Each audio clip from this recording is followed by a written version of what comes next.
Welcome to the slop farm. Enjoy the video. You start by verifying you have admin or sudo rights because scheduled console commands need elevation.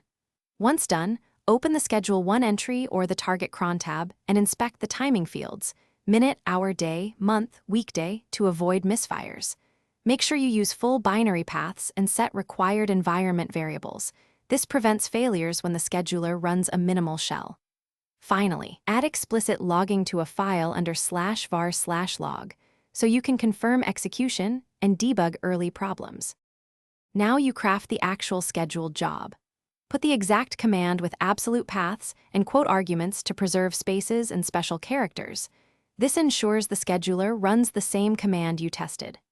Once done, wrap complex steps in a small shell script that exports environment variables and returns meaningful exit codes, and test that script manually from the same user account. Make sure output and error streams append to a rotating log so you can trace failures over time.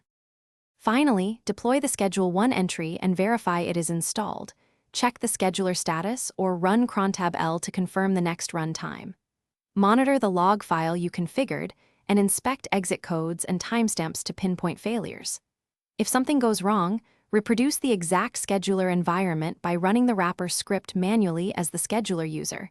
This is the fastest troubleshooting step. Make sure to adjust permissions, path, and file ownership before declaring the job reliable. Thanks for watching. Consider subscribing if we helped you today.